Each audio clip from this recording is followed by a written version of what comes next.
आपल्याकडे नेहमी बोंबाबोंब असते, की मराठी माणूस उद्योजक बनू शकत नाही. परंतु याचं आपण मुळात जाऊन कारण शोधतो का?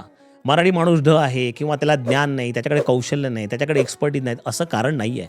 आपल्याकडे मराठी माणूस उद्योजक बनण्याचं मूळ कारण आपल्याकडे ती मानसिकताच नाही. आणि मानसिकता का नाही? कारण आपण लहानपणापासून ती मानसिकता जोपासतच नाही. आपण लहान मुलांना नेहमी सांगतो, की "अरे बाबा, अंथरूण पाहून पाय पसर" किंवा थोडं कोल्हापूर साईडला गेलात तर म्हणतो, की आपण "अरे चड्डीत राहायचं."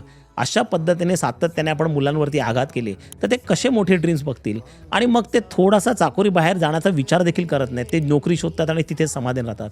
अगदीच व्यवसाय जरी केले तरी छोटीशी चाटची टपरी टाकली, कुठेतरी वडापावची गाडी टाकली किंवा छोटासा काहीतरी व्यवसाय केला, की त्यांना धन्यता वाटतं. मोठं ड्रीम बघतच नाहीत.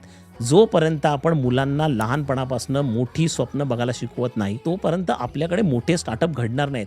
हे आपण पालकांनी आणि एकंदर समाजाने समजणं अत्यंत गरजेचं आहे. ते जर का आपण करू शकलो, तरच आपण खऱ्या अर्थाने उद्योजक घडवू शकतो.